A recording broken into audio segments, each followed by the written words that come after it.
Brothers allege that they traveled to the year 2749 and made eerie predictions.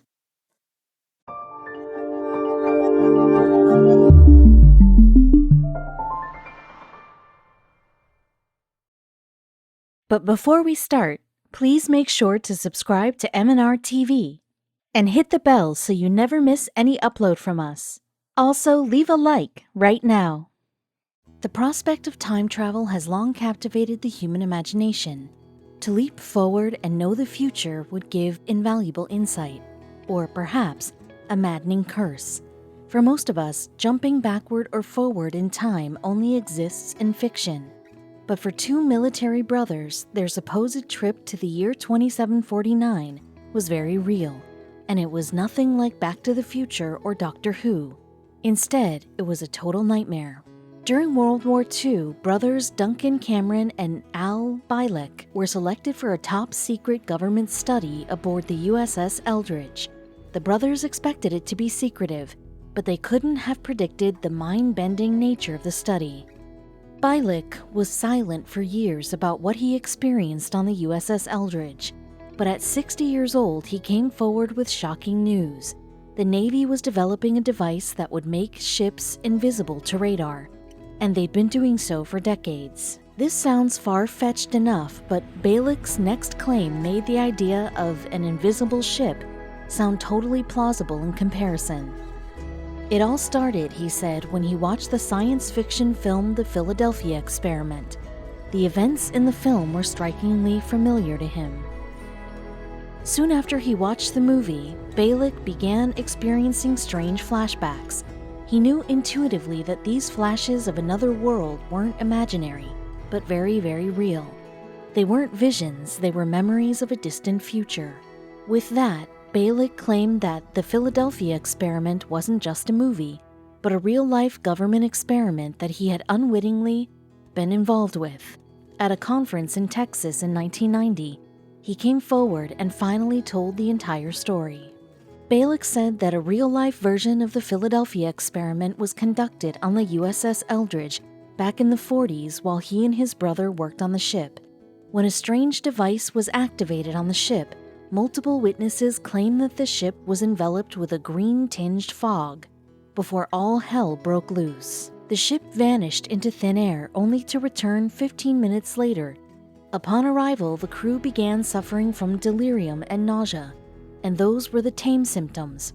Others were completely dismembered, and 5 sailors were reportedly found suspended in a metal flooring.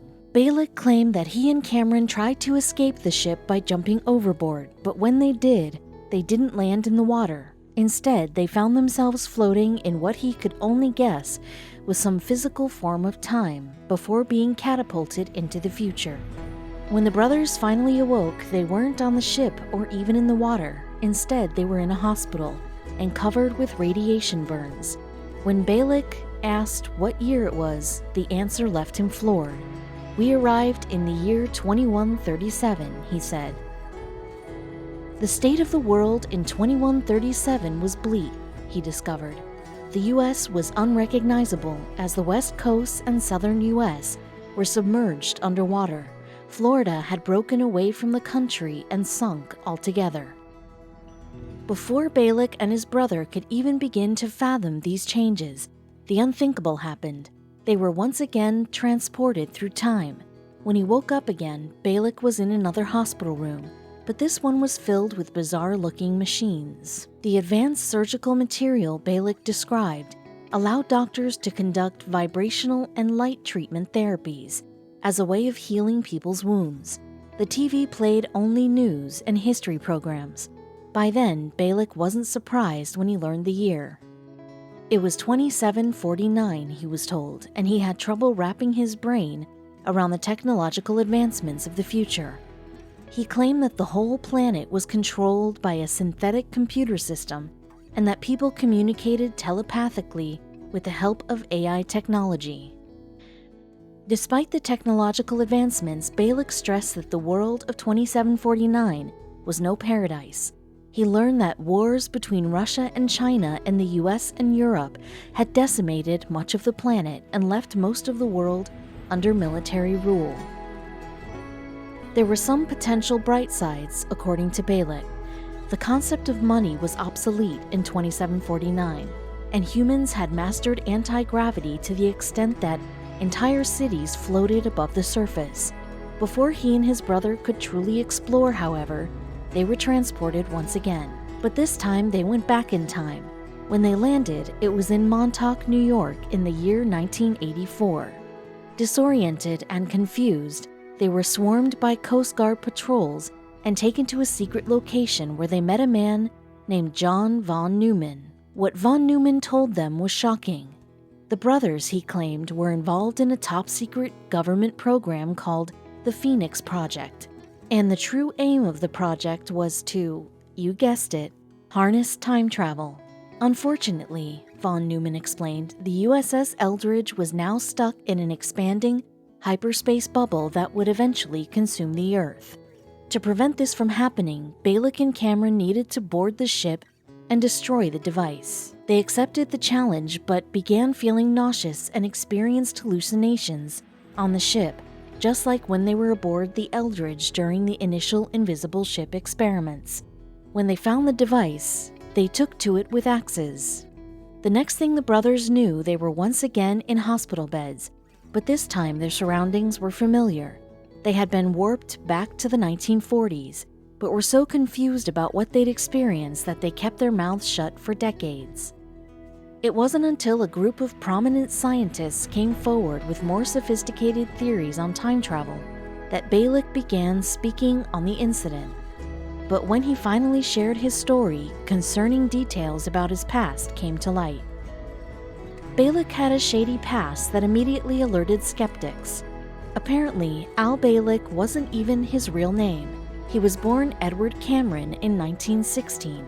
He tried to pass this off as yet another effect of the time travel, but the damage to what little credibility he had was done. In the end, Bialik has been widely criticized for propagating whimsical fantasies as factual events. So many variations of his time-traveling adventures exist that it's hard to know what really happened, and each story is wilder than the last. One version has Bialik and his brother escaping the 2700s through a wormhole. Another posits that Bialik and Cameron were permanently separated in time. Scientists have no clue if time travel will ever be possible, but their studies of black holes bring us closer to understanding the mysteries of space than ever before. A black hole can be broadly characterized as a specific spot in space defined by an extremely high level of density. Past a certain limit, nothing, not even light, is capable of ever breaking away from a black hole's gravitational pull. This limit is what's known as the event horizon. Meanwhile, what exactly happens when an object travels past the event horizon is unclear, but it's believed that it will be elongated into a long, thin strand known as spaghettification. However, another theory has suggested another possibility entirely, but it hinges on the specific type of black hole being considered. For some time now, experts have suggested that there's a specific spot of limitless density residing within every black hole. Known as a singularity, this provides black holes with their immense pull of gravity. Singularities were once thought to be equivalent to one another, that they'd all lead to spaghettification. But in the 1990s, this thinking changed. During the earlier part of that decade, another type of singularity known as a mass inflation singularity was discovered. These were said to be found in huge rotating black holes, and they might not necessarily stretch approaching objects out like spaghetti.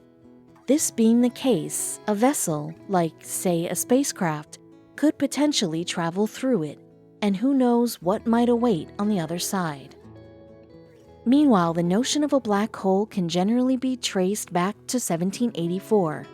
This is when pioneering British astronomer John Michell detailed a rather primitive version in a letter. Michell envisioned a body in space about 500 times bigger than our Sun, which wouldn't allow light to escape. He termed such a theoretical body as a dark star, and he claimed that many might exist throughout the universe. Looking back today, certain aspects of Mitchell's work have proven to be remarkably accurate. But back in his own time, the scientific community was generally unmoved by his dark star declarations. Indeed, it wasn't until the 20th century that his works would once again be duly evaluated. In 1915, the theory of general relativity was published by German physicist Albert Einstein, ushering in a new way of astrophysical thinking. Along with many other things, Einstein's theory indicated the presence of black holes in the universe. And in the decades after its initial appearance, numerous thinkers have used the theory in consideration of these mysterious entities. By the 1960s, the theory of general relativity had entered into what some consider to be its golden age. This relates to the 15 or so years in which general relativity and black holes became widely popular scientific notions. During this time, thinkers such as Roy Kerr, Roger Penrose, and Stephen Hawking became well-known authorities on the subject. The notion of black holes has captured mankind's imagination, as evidenced by a number of fictional works published at the time. Even before the golden age of general relativity, a number of stories included primitive portrayals or descriptions of the entities. But as more came to be understood about actual black holes, elements of the fiction started to more closely resemble reality. Science fiction, however, tends to speculate by its very nature, and so writers of the genre are free to use black holes as a plot device, and have oftentimes done so. Indeed, a number of stories have referenced black holes as being a means of allowing characters to travel through wormholes. A wormhole resembles a tunnel which, in a manner of speaking, cuts through space and time. One might visualize this as a sort of shaft with two openings at either end, and each one is placed at a different point in time and space. In other words, a wormhole can be thought of as a shortcut from one point in the universe to another. Meanwhile, according to the theory of relativity, wormholes may well exist. Nothing has been proven, of course, but the ideas behind them have been incorporated within a number of fictitious works. Some examples include Joe Haldeman's novel The Forever War and Paul Preuss's The Gates of Heaven. More recently, Christopher Nolan's 2014 blockbuster Interstellar made use of the notion of wormholes and black holes. In the film, astronauts pass through a wormhole hoping to discover a distant planet for humans to inhabit.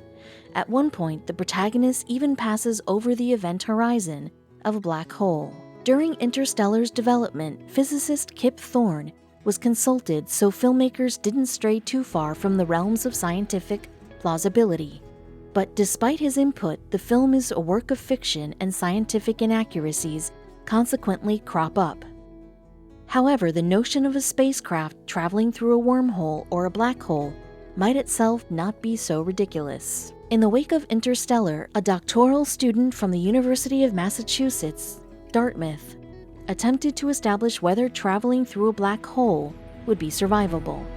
Indeed, in 2016, Caroline Mallory created a computer simulation to test the idea, and her findings suggest that it might actually be feasible, thereby opening up the possibility of hyperspace travel.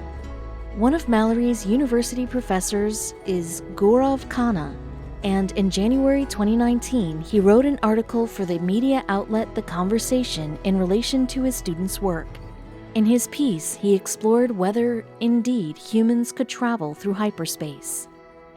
Black holes are perhaps the most mysterious objects in the universe, Khanna wrote. They are the consequence of gravity crushing a dying star without limit, leading to the formation of a true singularity. This happens when an entire star gets compressed down to a single point, yielding an object with infinite density. This dense and hot singularity punches a hole in the fabric of space-time itself, possibly opening up an opportunity for hyperspace travel. Khanna continued in his piece in The Conversation.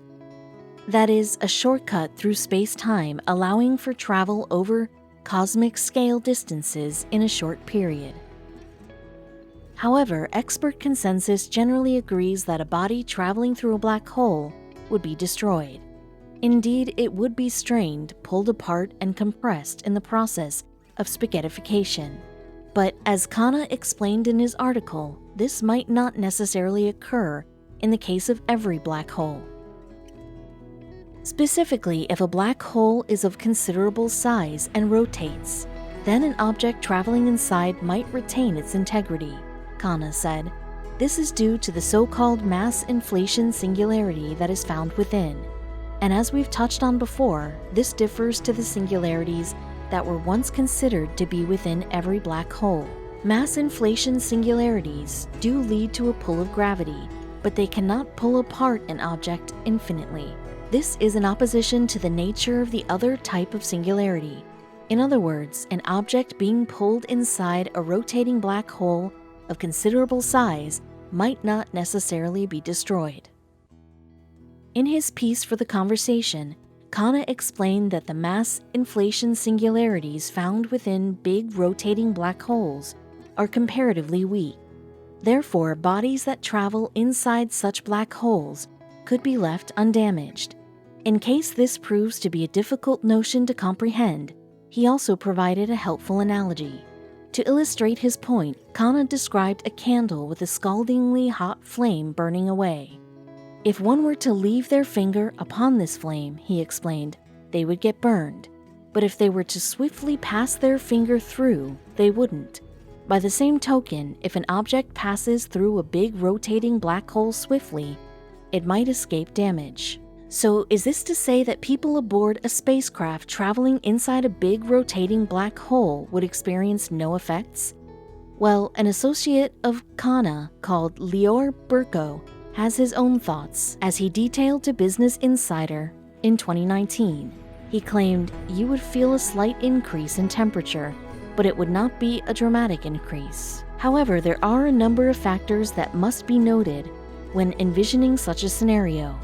Caroline Mallory's computer simulations suggested that a spacecraft could potentially pass through a rotating black hole and emerge relatively unscathed, but such an outcome would be dependent on specific conditions relating to the black hole and its surroundings. For one thing, the rotating black hole would need to be a considerable size. If it were too small, then the traveling spacecraft would be more intensely pulled apart. But if it were the size of the black hole that features in Interstellar, this pull might not even be noticeable. Another vital consideration is that Mallory's simulations work on the basis of the rotating black hole being secluded. In other words, the computer presumed that it was nowhere near other celestial bodies that might interfere with its nature.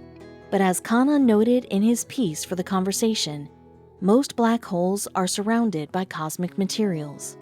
So Mallory's simulations were, in some way, divorced from the external factors that surround black holes.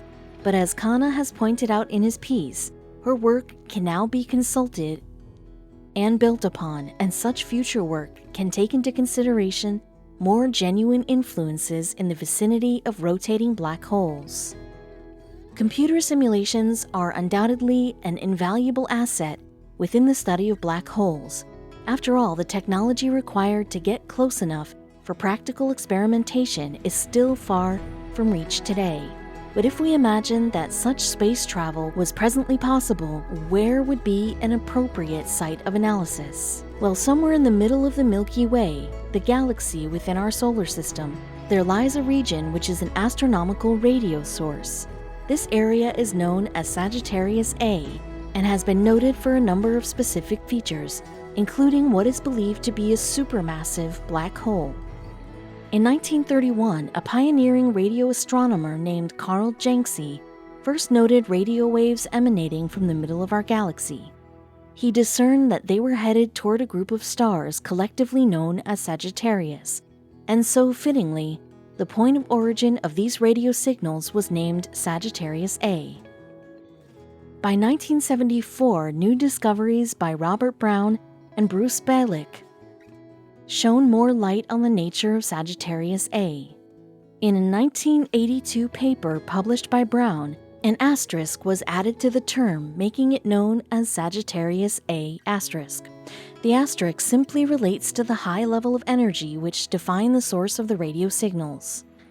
Over time, evidence began to mount that the cluster of objects found in Sagittarius A was indeed a supermassive black hole, which itself became proof of their very existence. As Reinhard Genzel from Germany's Max Planck Institute for Extraterrestrial Physics published in a paper in 2018, the result is a resounding confirmation of the massive black hole paradigm. The Sagittarius A supermassive black hole apparently lies up to 27,000 light-years away from Earth, and according to some estimates, it's said to possess about 4 million times as much mass as the Sun, and given its close proximity to Earth relative to other supermassive black holes, it might well represent the best opportunity for practical investigation of hyperspace travel. Yet 27,000 light-years is quite the distance, and it's frankly unthinkable that present technology is anywhere near to achieving it. In fact, the furthest spacecraft from Earth is currently Voyager 1, which was launched in 1977. Yet at the time of writing, this craft is just over 13.5 billion miles away from Earth. Of course, 13.5 billion miles might well sound like a lot, but just consider that a single light year is equivalent to around 5.88 trillion miles. So, in spite of the huge leaps that have occurred in space travel over the decades, the 27,000 light years to Sagittarius A will clearly be unobtainable for some time yet. So all things considered, we can see the importance of Mallory's computer simulations and any like them, but even with multiple new missions to space on the horizon, it's unlikely that we'll be sending a spacecraft out to a black hole anytime soon. And as Kana pointed out, predictive thinking will be necessary in the absence of practical analysis. Mallory's approach of using a computer simulation to examine the effects of a black hole on an object is very common in the field of black hole physics, Kana wrote in the conversation. Needless to say, we do not have the capability of performing real experiments in or near black holes yet, so scientists resort to theory and simulations to develop an understanding by making predictions and new discoveries. For now, the investigations into black holes are subject to speculation. Yet computer simulations such as the one performed by Caroline Mallory might well help to make things clearer, and perhaps one day we'll know what lies beyond the event horizon, and maybe it'll lead to somewhere far, far away.